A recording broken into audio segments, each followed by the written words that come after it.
Ever feel like you're doing this teaching thing alone? You don't have to be.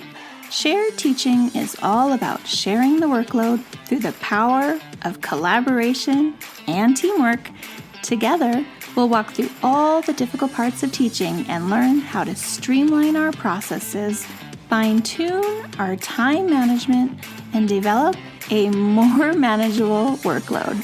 If that sounds like a dream come true to you, then welcome to the Shared Teaching Podcast.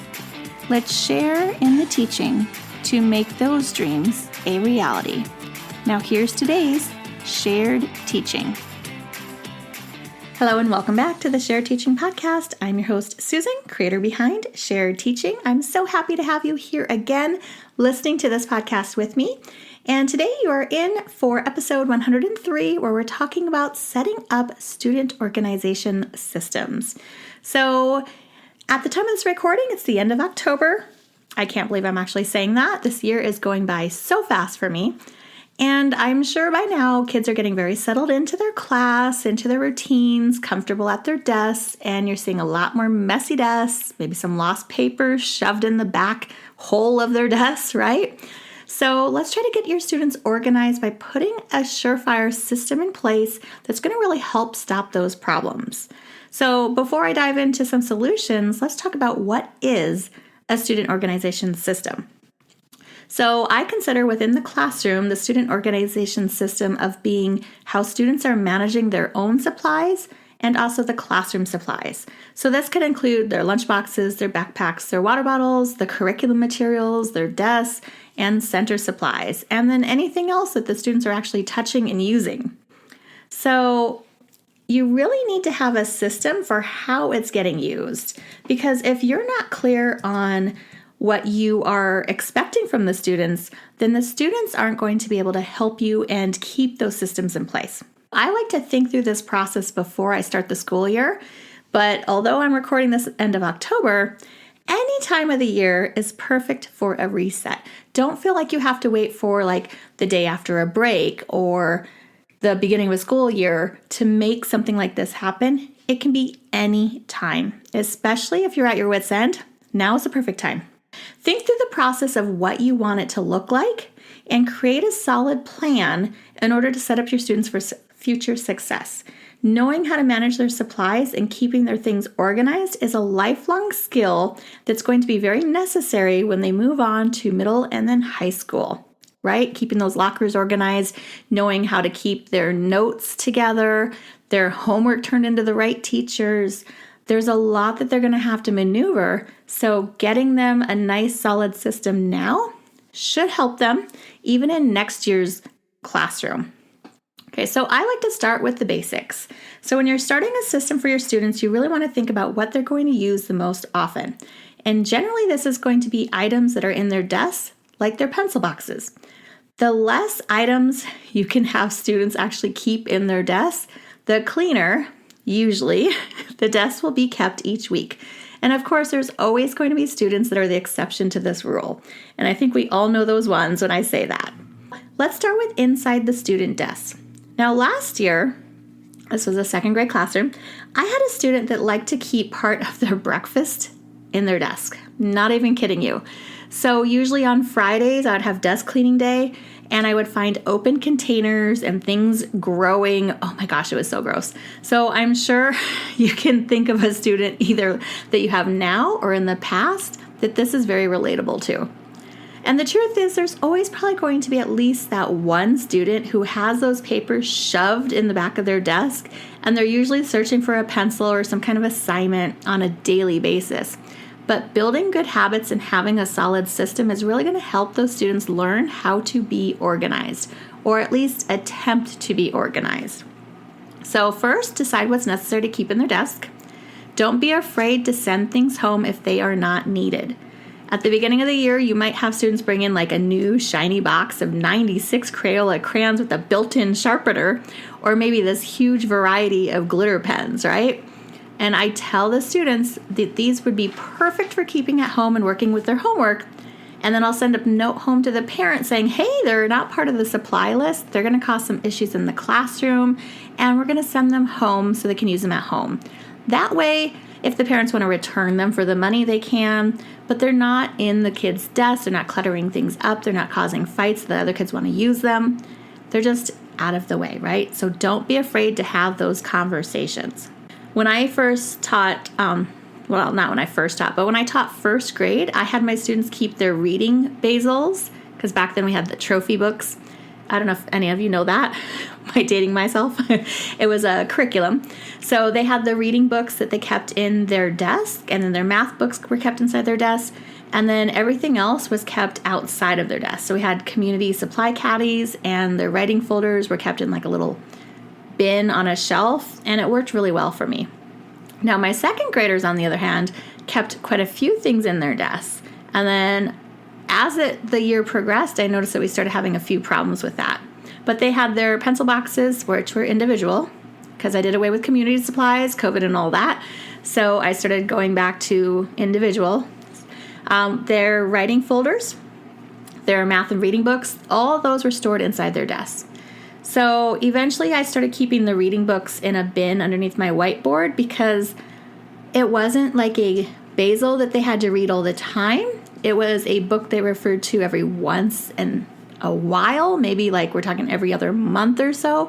And then they had these read aloud like picture books that they had to keep cycling through more frequently. So it didn't really make sense to have any of that in their desk, so I just passed it out as we needed it.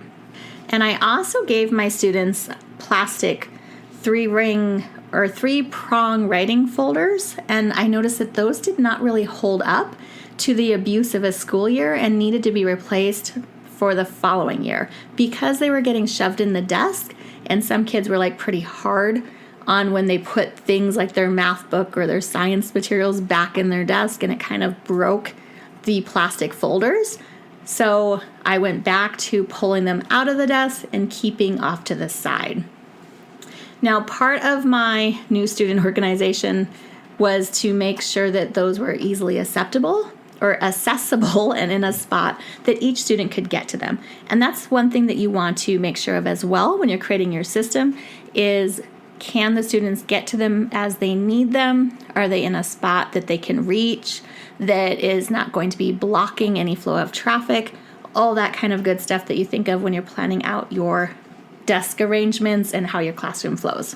What I decided was I'm going to be keeping just a few things in their desks, and then I like to demonstrate how to care for our supplies. And it might seem kind of silly, but it's really necessary to have at least a few lessons in order to get the results you want from your students. Now, my lessons might use a student pencil box, and then I discover, oh no, my pencil's not in there. And then I'm looking everywhere on my desk to try to find my supplies, and I've missed my math lesson. And students often find this really hilarious because it's very true, right? It's relatable to them or to some of their classmates. Other lessons might include me pulling out my scrunched up papers. Maybe I throw some pencil shavings on the floor. My whiteboard markers don't have caps on them, right? The sillier and more outrageous you can make it, the more that the kids are going to remember and their attention is going to be captured.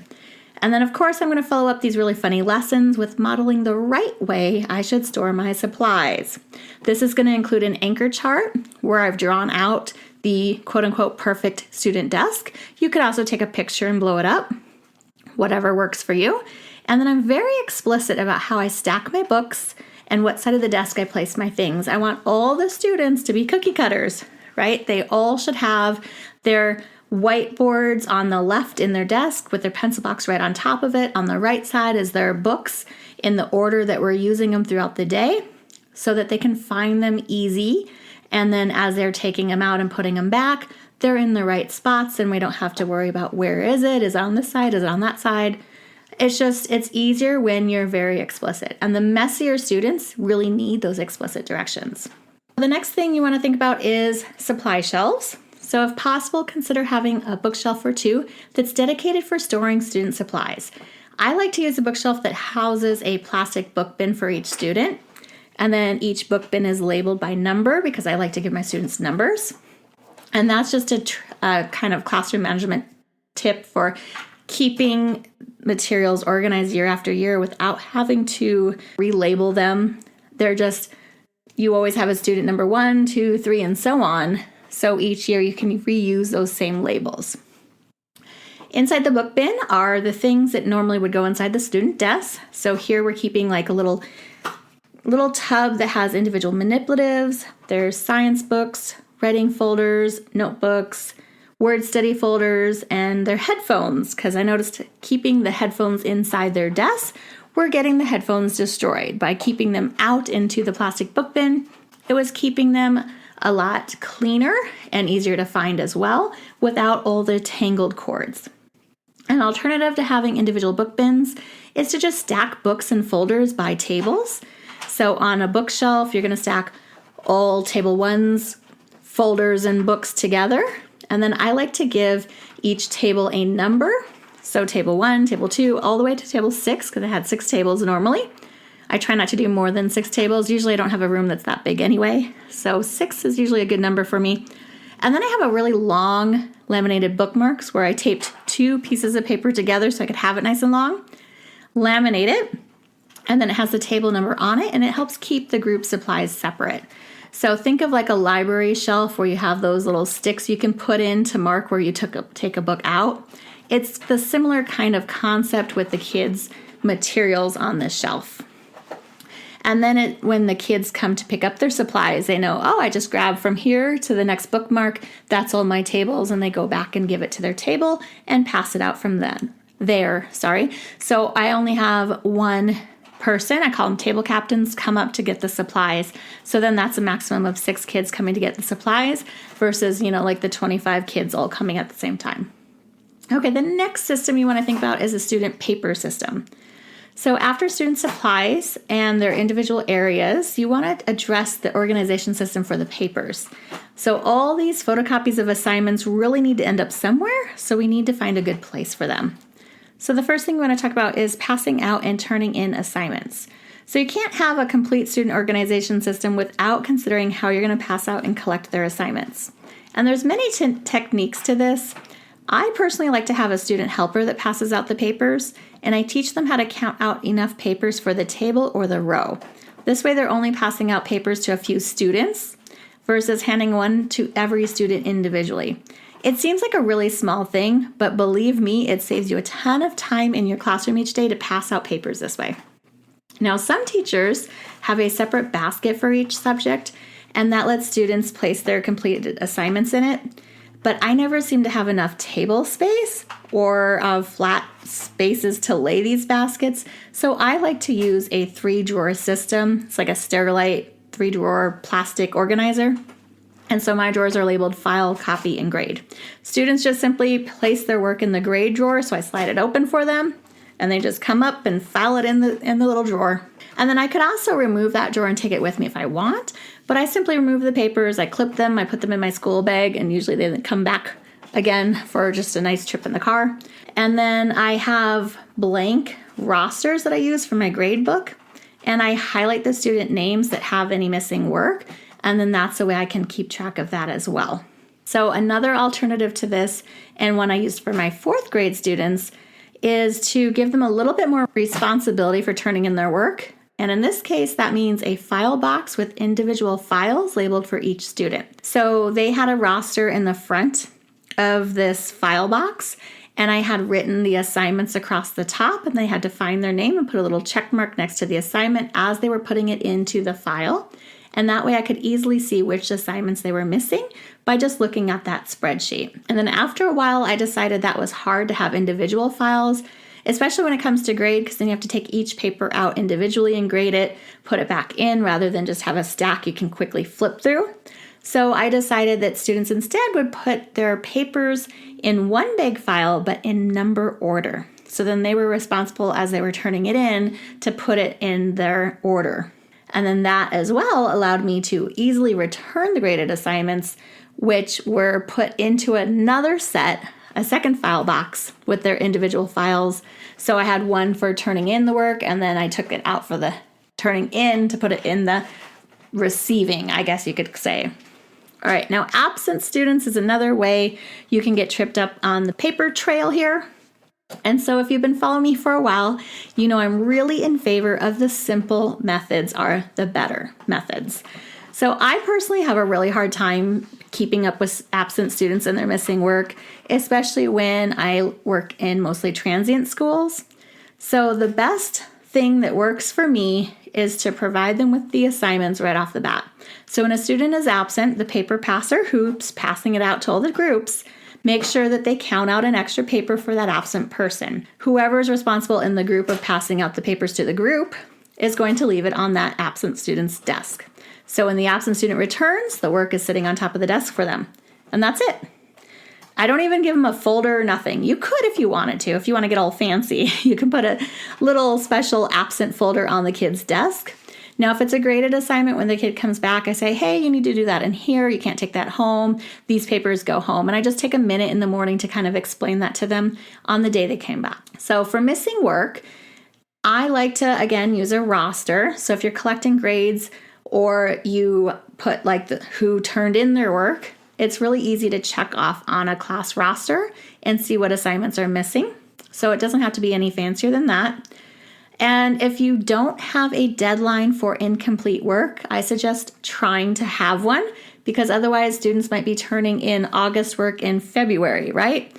So having that set deadline is going to help students hopefully complete their work or have a consequence by the time that deadline comes around.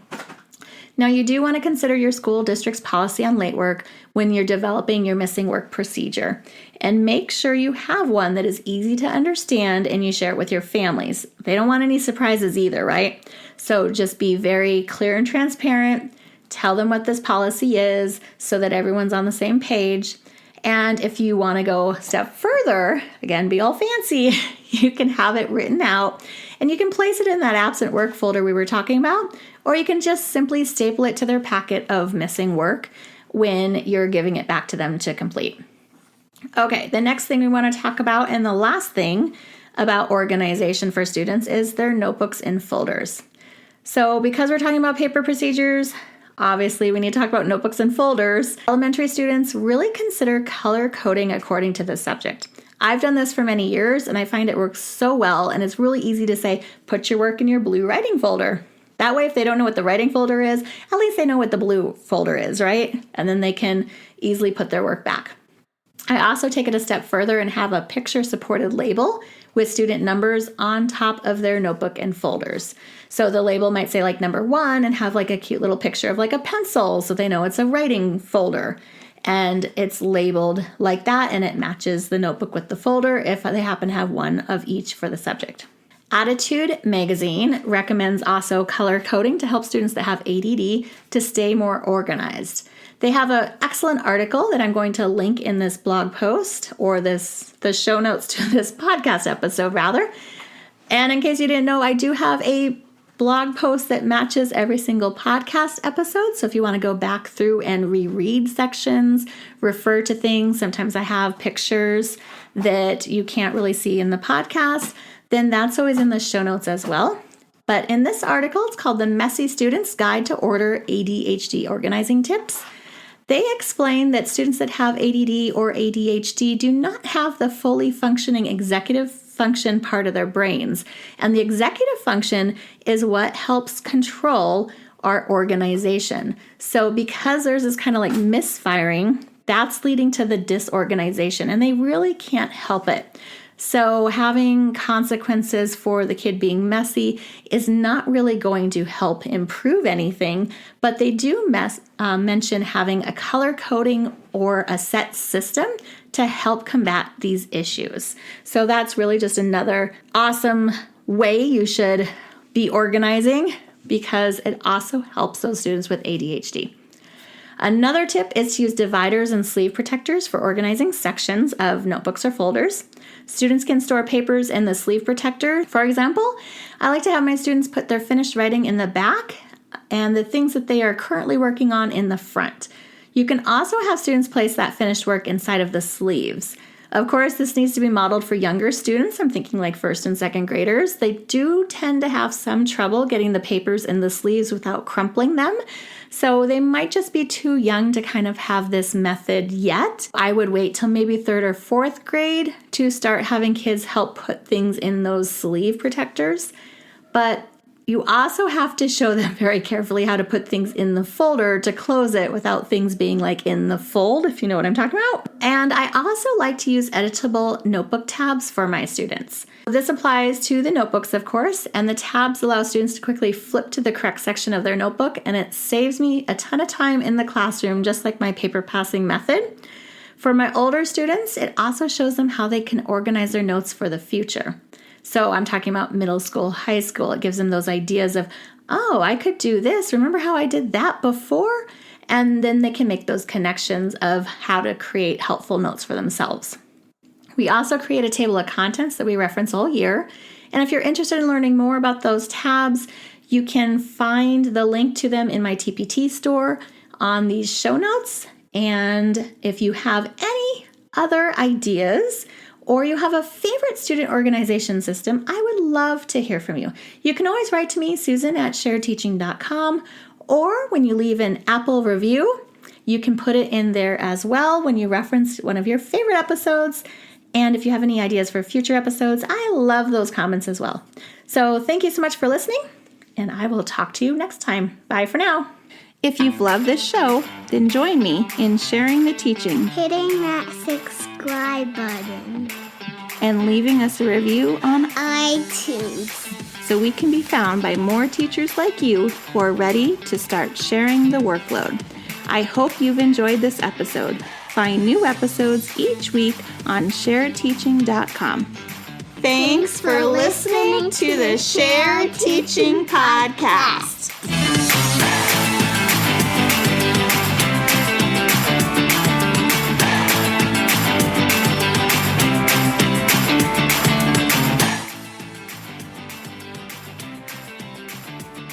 Or use the back and front of the folders to keep this folded. So for